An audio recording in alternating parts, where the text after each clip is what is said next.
Il y a des choses qu'on ne te dit pas quand tu vends une boîte, et notamment, on ne te dit pas quelle est la grande différence entre vendre une boîte à une entreprise qui fait pas la même chose que toi, et dans laquelle tu vas diriger ta boîte à toi, comme si c'était un département, mais tu vas diriger ta boîte.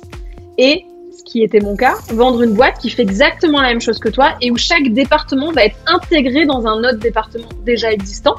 Donc tous mes produits sont allés au produit, tous mes techs sont allés à la tech, et moi... sales, et genre, en gros, mon avis sur le produit, plus personne n'en avait rien à foutre. Et c'était normal, tu vois, mais moi, ça me rendait barjot.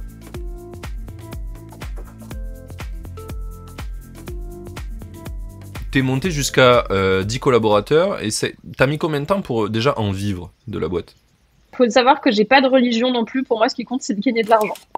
Donc, le premier truc que j'ai fait, c'est que alors qu'on n'avait pas de produit, j'ai signé des clients sur du consulting pour analyser leurs enquêtes d'engagement. Donc, j'ai fait rentrer du chiffre jour 1.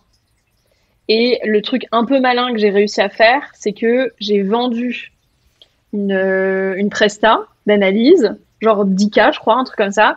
Et en échange, j'ai négocié qu'ils utilisent notre première MVP, qui était un fichier Excel, avec un Google machin, pendant 1 mois, gratuitement. Et moi, je leur faisais la presta, c'était 10K machin.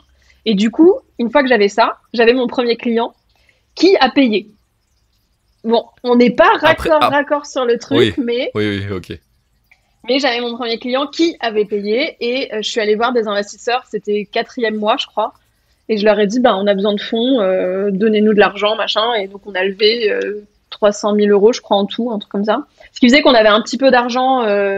Ça nous a pris combien de temps? 2 mois, la levée de fonds, tu vois. Donc, assez vite, on avait un petit peu d'argent qui nous permettait de se dire, on peut recruter quelques personnes. Et après, j'ai un peu galéré pendant 1 an, je pense.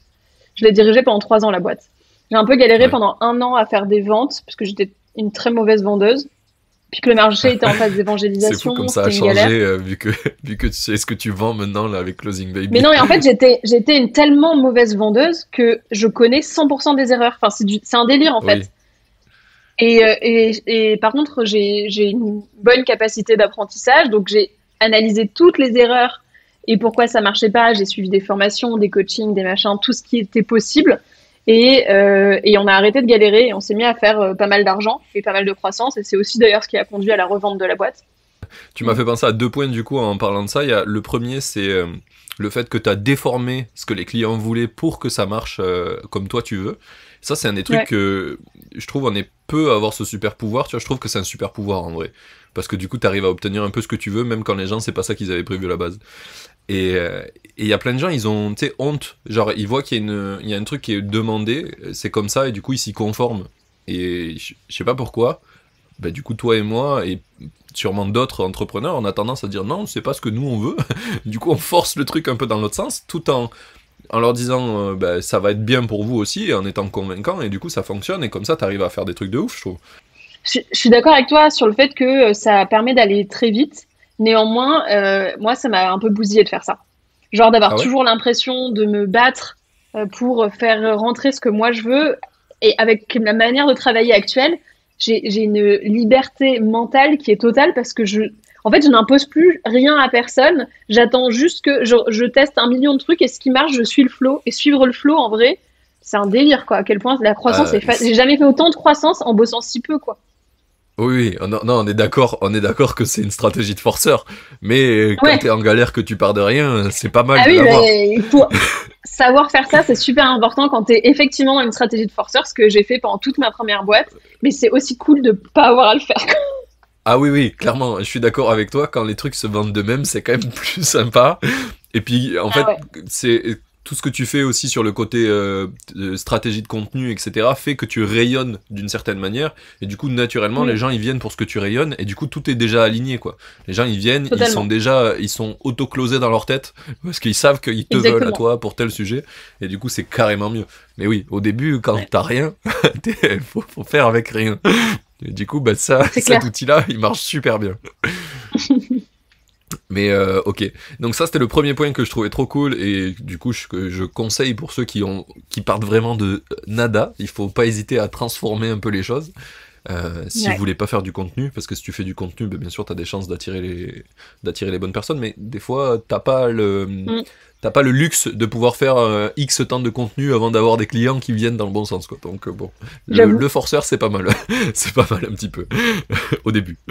Et puis, normalement, si t'es pas mauvais, t'arrives à quand même satisfaire les clients en ayant un peu transformé leur idée, donc tout le monde est gagnant. L'apprentissage de la vente, c'est un des trucs que... Pareil, je trouve qu'il y a plein de gens, ils ont honte d'apprendre et honte d'avoir des échecs, alors que genre c'est le meilleur moyen de devenir un expert, c'est de faire toutes les merdes possibles. Totalement. En ce moment, tu vois, j'ai quitté la boîte où j'étais CTO pour repartir en solo. Et du coup, au bout d'un moment, j'ai commencé à épuiser mes réserves perso parce que je veux faire des produits, etc. Donc je tente plein de choses et j'ai pas envie de m'emmerder à faire des trucs pourris. Donc j'essaie vraiment de faire les trucs que j'ai envie, tu vois. Je suis vraiment dans mon instinct. Mais à un moment, j'avais un problème de cash. Du coup, je me suis dit, je vais faire du freelance. Et il se trouve que depuis que je suis dans le milieu du taf, j'ai bossé sur une technologie qui a bien évolué depuis. Mais j'ai été là depuis le début et j'ai vécu tous les trucs de merde qu'il y a eu avec cette technologie. Et en fait, je me suis rendu compte que du coup, sur Malte, quand je mets ce que je sais faire et ce que j'ai vécu avec cette technologie, en fait, je suis vu comme un des plus grands experts en France du sujet. Et du coup, les gens viennent pour ça, parce que j'ai vécu toutes les merdes. Et à chaque fois qu'il y a un mec qui me dit j'ai ce problème, je dis ouais, j'ai déjà eu il y a 4 ans, je peux t'aider. Et ça a une valeur immense en fait, alors que quand tu les vis, t'as juste l'impression d'être une sombre, tu vois, d'être nul, j'ai même pas trouvé la bonne insulte tellement mais quand tu le vis au début et les gens souvent arrêtent, alors que si tu continues et que tu peux gagner de l'argent ou en tout cas avoir une opportunité de gagner de l'argent avec, en fait ça te crée une compétence après que t'es le seul à avoir, tu vois. Là en France j'ai un edge de ouf, quoi. Je suis sur Malte, tu as 800 € jour. Je suis le plus cher de la plateforme sur ma catégorie. Et les gens, ils discutent même pas le prix. Ils me disent, tu peux changer le prix ou pas? Je dis non. Ils disent d'accord, on paye. Voilà. C'est juste ça. Donc, et tu vois que du coup, là, ça me permet de travailler très peu. Et du coup, de focus sur mes projets, de partir tu vois, au Portugal, on va essayer d'acheter une baraque, enfin, pas de problème d'argent, du coup, parce que du coup, j'ai été un bon galérien, quoi. Et ça a de la valeur, du coup, faut juste savoir le mettre en valeur, quoi. Si tu dis que t'as eu que des problèmes, et forcément, on voit comme quelqu'un qui sait pas les résoudre. Si tu dis que t'as résolu tous les problèmes que t'as eu depuis 10 ans, du coup, t'es la personne qui leur faut, quoi. Qu'est-ce qui a fait que tu t'es décidé à vendre plutôt que la garder et continuer à la faire grossir? En fait, je suis arrivée à un stade de maturité du marché où j'avais assez de croissance pour maintenir ce que j'avais, mais pas pour recruter plus. Et mon produit était pas assez. Enfin, les demandes clients commençaient à être beaucoup plus loin que ce que nous on pouvait proposer. Et donc, je me retrouvais un peu dans un statu quo merdique où je savais que j'avais pas à la fois assez de croissance pour recruter assez et pour pouvoir faire en sorte que le produit réponde vraiment aux besoins. Et en même temps, enfin bref, je sentais que c'était un peu la merde. Et ça faisait 3 ans que je la dirigeais toute seule, cette boîte. Ok, ouais. Et j'étais un peu fatiguée, franchement, de faire ça. Ta pote que t'avais fait rejoindre, elle était pas elle est partie au bout d'1 an. Ah, ok. Elle est partie au bout d'1 an pour retourner dans le salariat. Donc, du coup, oui, c'était quand même dur, quoi. Et donc, c'était un moment où je me disais, en fait, la seule solution à ce stade, c'est de lever des fonds, encore. Parce que, voilà. Et la première entreprise, le premier fonds d'investissement qui a dit, ouais, ok, on veut bien investir chez vous, ils envisageaient d'investir aussi chez un concurrent à nous. Et donc là, il nous a proposé en gros, de fusionner et de faire le plus gros acteur français. Sauf que je me suis absolument pas bien entendue avec le fondateur. Donc ça s'est pas fait. Mais ouais, pas du tout. Mais par contre, c'est pas celui qui vous a racheté. Non, ça aurait été une fusion. Là, vraiment, on était même taille. Enfin, ça aurait pas été un rachat. Mais j'ai vraiment pas aimé du tout le fondateur de cette boîte-là. Et du coup, c'était trop loin de mes valeurs pour pouvoir faire ça. Mais par contre, le fait de m'être projetée sur un truc comme ça m'a tellement apaisée. Je me suis dit, ah putain, ce serait tellement bien d'avoir plus de moyens, plus de gens sur qui m'appuyer, plus être toute seule, etc. Que je crois qu'une semaine après, j'avais fait un mail à tous les gros acteurs du marché en disant, les gars, je veux revendre, qui ça intéresse. Et je crois qu'en 3 ou 4 mois, j'avais vendu ma boîte. Tiens, stylé. Le pouvoir de l'intuition directe, t'as senti que c'était le truc que tu voulais faire et bam, t'as actionné. Ouais. Qu'est-ce qui a fait que la première fusion, ça a pas marché? Ça a été quoi le point avec le fondateur qui t'a fait dire no go pour toi? C'est parce que c'était un profil qui était un profil très consultant et pas du tout entrepreneur pour moi. Il manquait vraiment d'ambition, tu sais, de quick win, enfin, moi j'ai besoin que ça aille vite, que ça fuse. Je sentais que ça allait être un truc à coup de réunions interminables et 3 semaines pour changer la couleur d'un bouton. C'était pas possible pour moi d'envisager un truc pareil. D'accord, ouais. Et il avait aussi une posture qui était genre, je sentais que il allait en gros, je sentais qu'il avait envie que ce soit lui le chef. Je vois que tu cherches le politiquement correct. Mais ok. Non, mais vraiment, il y avait un sujet de ok, t'es mignonne, t'es sympa. Bon, tu laisseras les grands jouer. Tu vois, c'était un. Ouais, voilà, c'est moi le grand monsieur, quoi. Ouais. Et ça, c'était pas envisageable pour moi. Et oui, je comprends tout à fait. C'est hardcore ce truc-là. Mais tu penses que c'est au fait que t'étais une femme ou c'est plus générique par rapport à ton expérience? Non, j'ai pas vraiment l'impression. Je sais pas. Je crois que tu vois, j'avais pas fait de grande école, j'avais pas. Je pense que tu vois, c'est vraiment un profil pour le coup qui reconnaît l'expertise au sens français du terme. ouais, je vois. Ouais. Mais pour le sujet du point, je t'ai posé la question pour le mec, c'était quoi le profil qui t'a pas plu? Parce que du coup, je pense qu'on a un peu le même profil de comment on entreprend.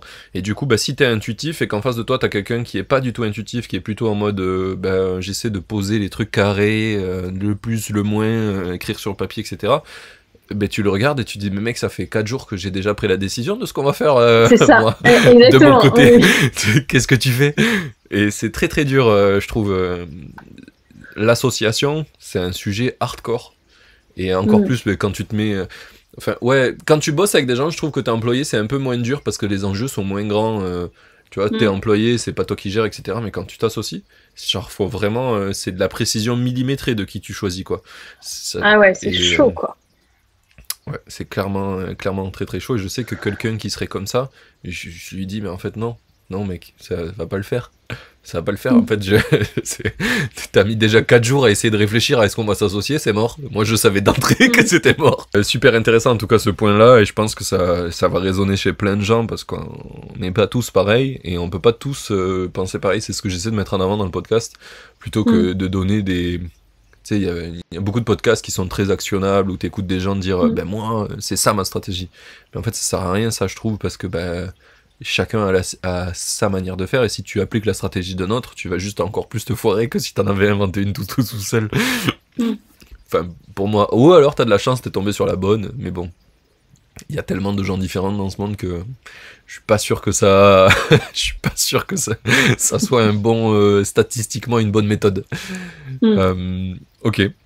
Donc du coup, t'as revendu cette boîte et t'as dû être employé chez eux. Ça, c'était une condition obligatoire pour la vente. C'était quoi, une vente en 2 parties?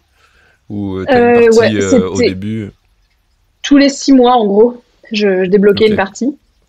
J'ai pas touché la dernière partie parce que je suis partie 2 mois avant la fin. Oh, tu forces. Mais je te comprends, j'aurais fait la même chose. Et je regrette absolument pas. Mais ouais, salarié, actionnaire quand même de la boîte, bien sûr, mais ça reste salarié. Enfin, genre, tu vois, il y a des choses qu'on te dit pas quand tu vends une boîte, et notamment, on te dit pas quelle est la grande différence entre vendre une boîte à une entreprise qui fait pas la même chose que toi, et dans laquelle tu vas diriger ta boîte à toi, comme si c'était un département, mais tu vas diriger ta boîte. Et ce qui était mon cas, vendre une boîte qui fait exactement la même chose que toi et où chaque département va être intégré dans un autre département déjà existant. Donc tous mes produits sont allés aux produits, tous mes techs sont allés à tech, et moi, sales. Et genre, en gros, mon avis sur le produit, plus personne n'en avait rien à foutre. Et c'était normal, tu vois, mais moi, ça me rendait barjot. Bah oui. genre tout le monde se réfère à toi et d'un coup plus personne n'en a rien à foutre, c'est un peu dur, tout d'un quoi. coup, tout d'un coup, ben, ma voix, elle vaut sur le chapitre sales et c'est cool parce que je me suis ultra spécialisée, j'ai creusé plein de trucs et tout. Mais pour pour une entrepreneur comme moi qui a besoin vraiment de vision ultra globale et puis aussi de toucher à tout le temps. Tu vois, moi, je suis pas une bonne, enfin, comment dire ça? Tu vois, je suis pas une bonne DG, quoi. Je suis une bonne CEO, je suis une bonne entrepreneur. Je peux faire plein de trucs en même temps, tout le temps en arborescence, Oui. mais par contre, je vais pas bien structurer, enfin, je me fais trop chier, quoi. Tu prêches un convaincu, hein. Tu prêches un convaincu. Mm. J'ai eu le même problème que toi, pas sur le côté. Du coup, j'ai pas revendu de boîte, mais j'étais dans une toute petite structure dans mon premier job. Et du coup, j'étais le premier tech dans la branche tech, et en fait, du coup, bah, j'étais entrepreneur avec eux, même si j'avais pas des parts. Enfin, si j'aurais dû avoir des parts, mais bon, autre histoire.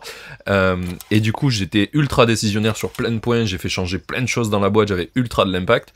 Et au bout d'un an, ça me saoule un peu parce qu'on tourne en rond, on n'arrive pas à avancer, etc. Je me dis qu'est-ce que je peux voir ailleurs. Et je trouve une super boîte, trop stylée, dans la place parisienne, qui s'appelle Toucan Touco, qui est trop cool. C'est une très belle boîte. Et ils sont 40 Mais et oui, ils me je proposent vois. un poste. Mm. Et du coup, j'y vais. Et là, en fait, j'ai été sur le cul comme toi parce qu'en fait je me suis rendu compte que ce que j'avais là c'était ultra précieux avant parce qu'on était 10 et que du coup mon avis il avait un énorme impact et tout ce que je faisais avait un énorme impact. À Toucan Touco en fait j'avais beaucoup moins d'impact sur la vie de la boîte en fait. Oui. J'étais pas là une semaine, ça avait rien changé, tu vois. Et du coup j'ai vachement mal vécu ce côté là aussi.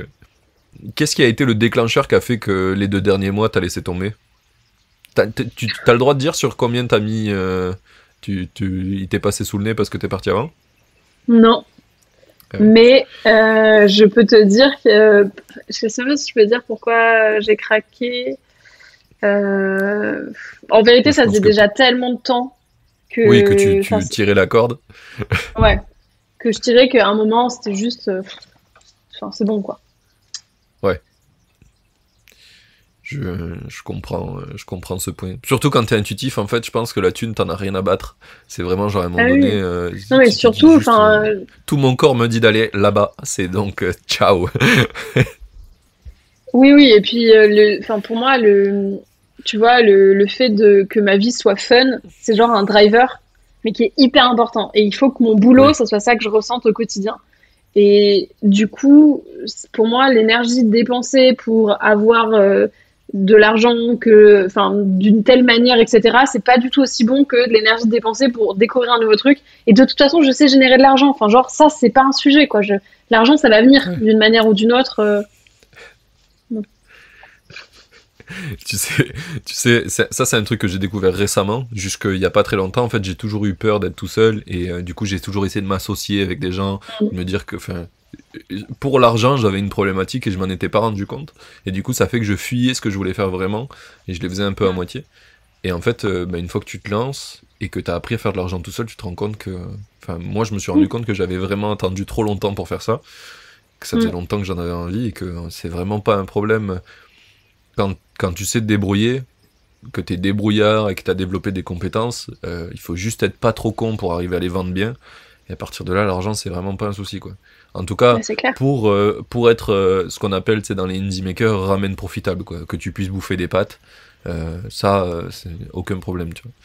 Ah oui, Après, non, c'est c'est sûr clair. que vraiment bien gagner ta vie, il va falloir te corrompre un petit peu, potentiellement. Mais pour avoir du fun et manger des pâtes, normalement, c'est assez simple.